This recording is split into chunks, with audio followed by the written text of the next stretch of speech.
যে শৈশবে এই সোনালি আলো দেখা যায়, আজকে কলকাতায় বসে বা শহরে বসে হয়তো সেই আলো ভেতরে থাকে, দেখার ইচ্ছে থাকে, কিন্তু কোথায় হারিয়ে যায়। কেননা এই শৈশবে এমন হয় তোমায় পেতেই হবে শতকরা 90 অথবা 90-এর বেশি, তার বদলে 5টা নম্বর কেন কম, কেন কম। পরের কবিতা কবি জয় গোস্বামীর, সুরজিতের পরে, ফুট করাই। আজকের শৈশব বাচ্চাদেরও কবিতা, না শুধু বাচ্চাদের নয়, আমাদের সবার। পরীর পাশে পরীর বোন,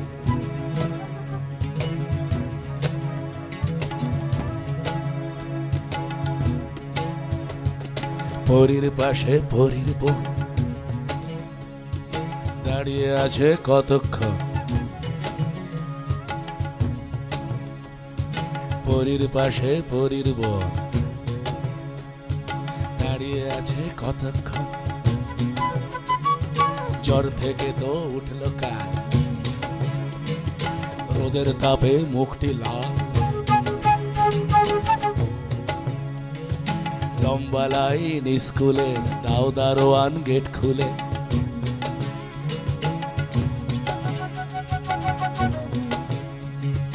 লম্বা লাইন স্কুলে, দাও দারোয়ান গেট খুলে। পরীর পাশে পরীর মাও বলছে ঠাকুর রোদ কমাও। আবার এই অসুখ করবে ওর, নষ্ট হবে 1 বছর।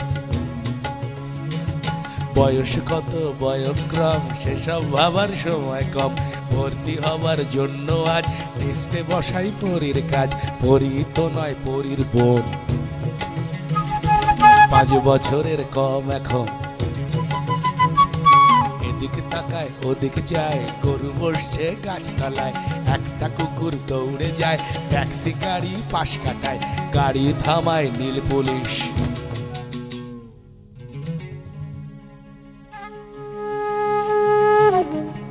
কি ভাবছিস রে, কি ভাবছিস? ABCD 1 2 আর ভুল করিস না খবরদার। ভুল করিস না লক্ষ্মীটি, ছি দেবে কাক পক্ষীটি। ভুল করিস না ধরছি পায়, মা কি করে মুখ দেখায়। না যদি পাস অ্যাডমিশন, কোন চুলোতে যাই তখন। পাশের বাড়ির বাপটুও দেখবি কেমন দেয় দুও। চায় না তোমা আর কিছুই, নম্বর চায় আনবি তুই। নাম হবে তোর খুব বড়, নাম হবে তোর খুব বড়। নামের পাশে নম্বর, বাড়তে বাড়তে 700 মন। না হবে তোর যতক্ষণ দাঁড়িয়ে থাকবে, দাঁড়িয়ে থাক, লাল সাদা আর নীল পোশাক।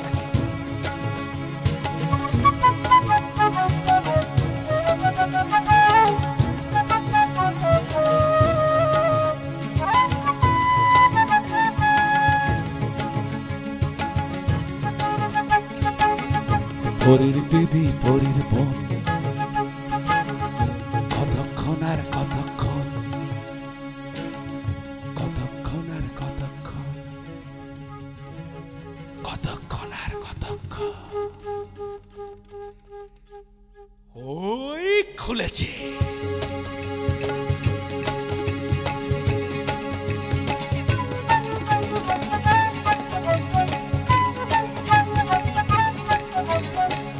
চল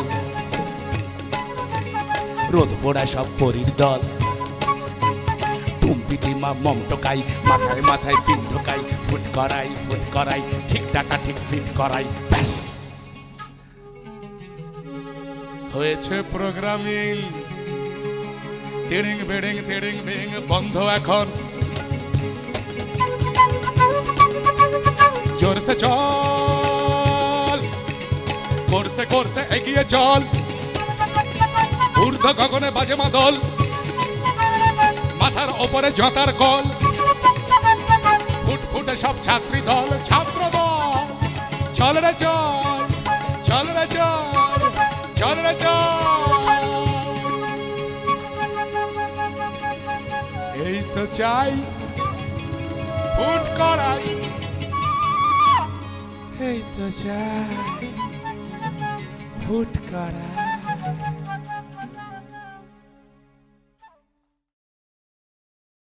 এইরকম গানের কথা শুনলে ভাবলে চোখে জল এসে যায়। শৈশব থেকে আবার যৌবন আসে, প্রেম আসে।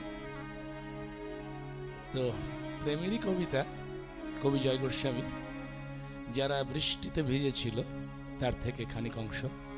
দিদির কথা, আমাদেরই কোনো এক দিদি, আমারই হয়তো কোনো দিদি, সে তার প্রেম এসেছিল জীবনে কোনো একটা সময়, এখন বোধহয় আর নেই, কিন্তু প্রেমের আকাঙ্ক্ষা তো আছে। সেই দিদি যেন বলে, যখন সে চাকরি করতে যায়, কাজকর্ম করে, বলতে বলতে ভাবে, কবি জয় গোস্বামী, যারা বৃষ্টিতে ভিজেছিল, দিদির কথা। সকালবেলা আমার ভেতর থেকে একটি মেয়ে বেরিয়ে আসে রোজ। আমি তাকে আধেক মতো চিনি, অন্য কেউ রাখে না তার খোঁজ, কেননা কেউ দেখতে পায় না তাকে। আমি যখন চাকরি করতে যাই, সে যায় আমার পাশের সিটে বসে, কথা বলে সমস্ত পথটাই। এক এক দিন এক এক বয়স, যদি আজকে 16, কাল 18, তবে কানের কাছে সে করে ফিস ফিস, ভুলে গেছিস চিঠি লিখতে হবে। কিসের চিঠি? অবাক হয়ে বলে, আহা, যেন কিচ্ছুটি জানেন না। নিজের বুকে হাত দিয়ে বল দেখি, সন্ধেবেলা সুধাদা আসবে না? পরক্ষণই দেখি যে সেই মেয়ে সন্ধেবেলা স্যারের কাছে বসে খাতার উপর ঝুঁকিয়ে কি সব যেন তুলে ফেলছে, রবার দিয়ে ঘষে। দেখি যে সেই মেয়ের আঙুল ধরে খেলা করেন তরুণ শিক্ষক। মেয়েটি হাত ছাড়িয়ে নিতে গিয়ে থমকে যায়, চোখে দাঁড়ায় চোখ। স্যার বলেন, অমন হাতের থেকে বেরোতে পারে এত খারাপ লেখা? পরে সবাই কি বলবে বলো তো? বলবে আর শোলার কাছে শেখা।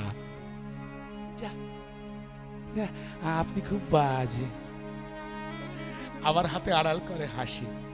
কি লিখবো তো মাথায় আসে না যে, আনতে হবে। বাহ, কি সুন্দর। হাত বাড়িয়ে ছুলেন ভুরু দুটি। মেয়েটি মুখ সরায়, চোখ নিচু। স্যার বলেন, হ্যাঁ, যা বলছিলাম, হাতের লেখা ভালো করার দুটি উপায় আছে।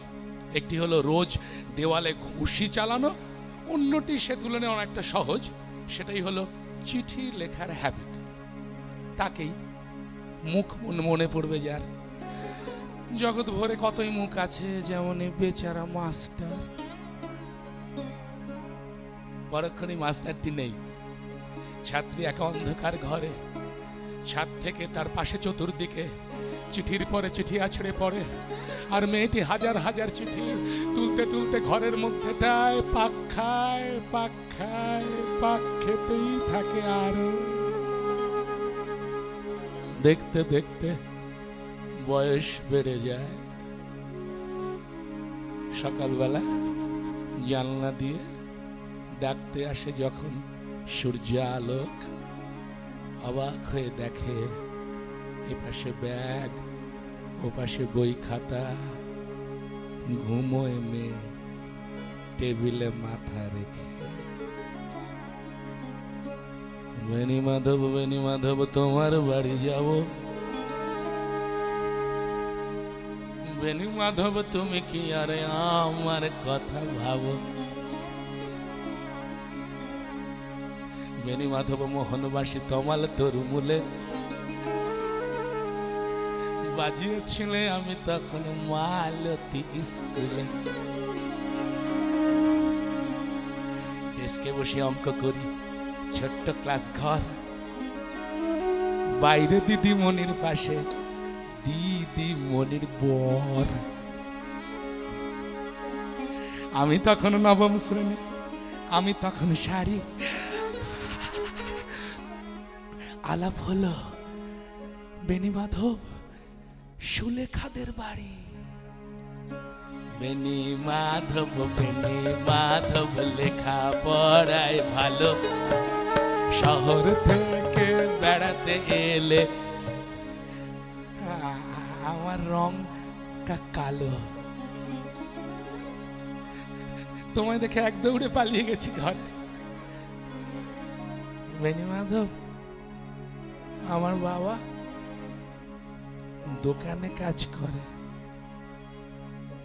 কুঞ্জে জলে কুঞ্জে তবু উঠেছে মঞ্জরি, সন্ধেবেলা পড়তে বসে অঙ্কে ভুল করি। আমি তখন নবম শ্রেণী, আমি তখন 16।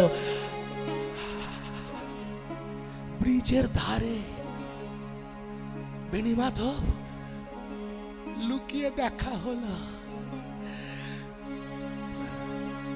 বেণী মাধব এতদিনের পরে সত্যি বলো, সেসব কথা এখনো মনে পড়ে? সেসব কথা বলেছ তুমি তোমার প্রেমিকাকে? আমি কেবল একটি দিন তোমার পাশে তাকে দেখেছিলাম, আলোর নিচে, অপূর্ব সে আলো। স্বীকার করি দুজনকেই মানিয়েছিল ভালো। জুড়িয়ে দিল চোখ আমার, পুড়িয়ে দিল চোখ। বাড়িতে এসে বলেছিলাম ওদের ভালো হতো। রাতে এখন ঘুমোতে যাই একতলার ঘরে, মেঝের ওপর বিছানা পাতা, জ্যোৎস্না এসে পড়ে। আমার পরে যে বোন ছিল চোরাপথের মাকে মিলিয়ে গেছে, জানি না আজ কার সঙ্গে থাকে। আজ জুটেছে, কাল কি হবে, কালের ঘরে শনি। আমি এখন এই পাড়ায় সেলাই দিদিমণি। তবুও আগুন বেণী মাধব, আগুন জ্বলে কই। কেমন হবে আমিও যদি নষ্ট মেয়ে হই?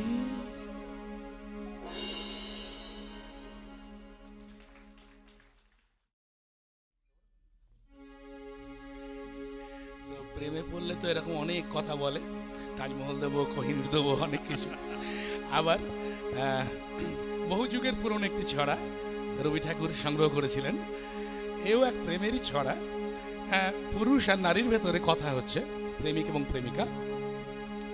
প্রেমিকা অনেকগুলি প্রশ্ন করছে, নারী পুরুষটিকে প্রশ্ন করছে যে এই প্রশ্নের উত্তরগুলো যদি তুমি দিতে পারো তাহলে আমি তোমার সঙ্গে চলে যাব।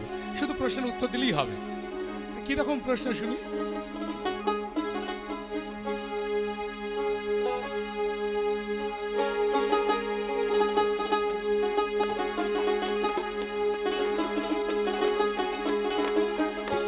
জিজ্ঞেস করছে, এত বড় রঙ্গ জাদু, এত বড় রঙ্গ, চার কালো দেখাতে পারো, যাব তোমার সঙ্গ।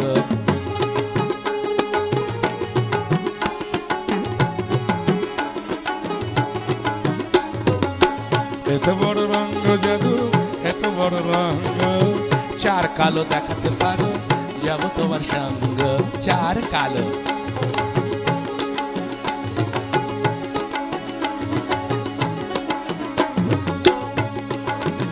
কালো কি কি? চার কালো, চারটে কালো বলে তোমার সঙ্গে যাবো। তাই সোজা প্রশ্ন উত্তর দিচ্ছে পুরুষ। কাক কালো, কোকিল কালো, কালো ফিঙের বেশ, তাহার অধিক কালো কোন তোমার মাথার কেশ। তাই এই উত্তর তো সবাই জানে, কিন্তু এত সহজে তো হবে না। আবার প্রশ্ন, ঠিক আছে কালো বলেছে, এবার ধলো বলো। এত বড় রঙ্গ জাদু, এত বড় রঙ্গ, চার ধলো দেখাতে পারো, যাব তোমার সঙ্গ। চার ধলো,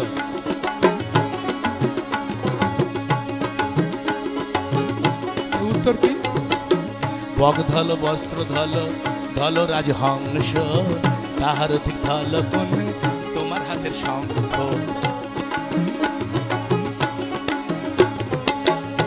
আচ্ছা, কেউ পারলো বলতে, কিন্তু মেয়ে তো সহজে যাবে না। এরপরে প্রশ্ন, তার মুখ রাঙা হয়ে গেছে লজ্জায়, শঙ্খের কথা বলেছে, রাঙা প্রশ্ন। এত বড় রঙ্গ জাদু, এত বড় রঙ্গ, চার রাঙা দেখাতে পারো, যাব তোমার সঙ্গ। চার রাঙা বলছি, জবা রাঙা করবি রাঙা, রাঙা কুসুম ফুল, তাহার অধিক রাঙা কন্যে তোমার মাথার সিঁদুর, তোমার মাথার সিঁদুর, তোমার মাথার সিঁদুর।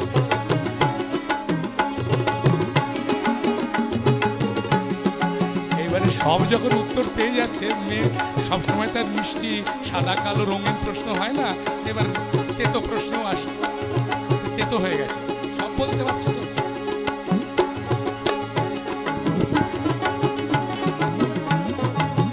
এত বড় রঙ্গ জাদু, এত বড় রঙ্গ, চার তিতো দেখাতে পারো, যাব তোমার সঙ্গ। চার তিতো, তো তিতো প্রশ্নের উত্তর তো তিতোই হবে উত্তরগুলো।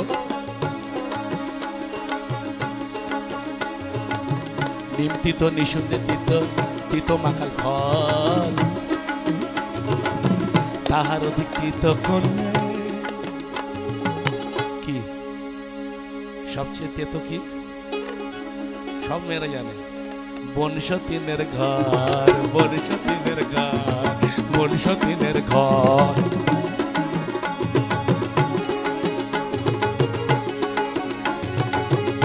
এই কথা শুনলে কে না রাখবে বলুন? রেগে গেছে তো, রাগ তার প্রকাশ হচ্ছে ঠান্ডা ভাবে। আচ্ছা ঠিক আছে, পরের প্রশ্ন করছেন।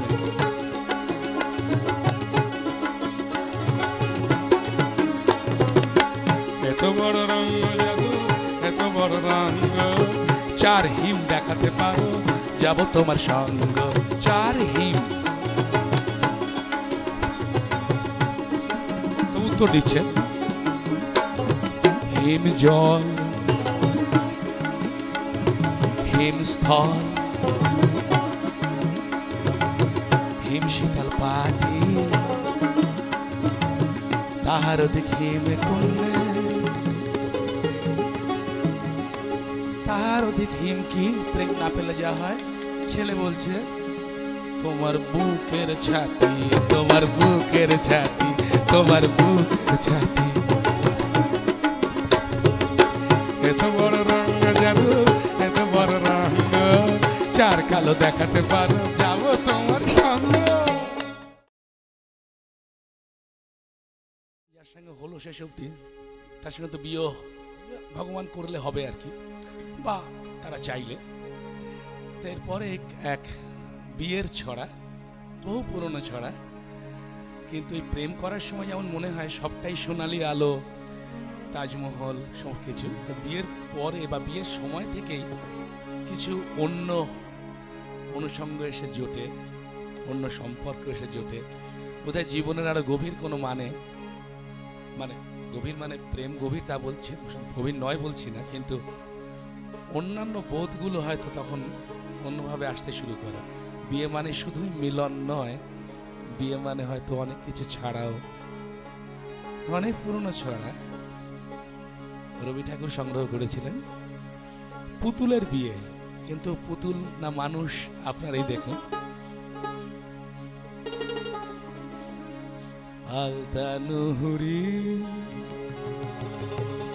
গাছের গুহরি,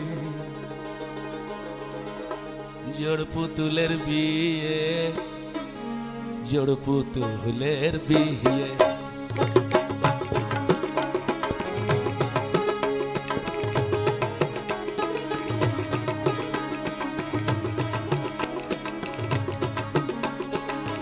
আলতা নুহুরি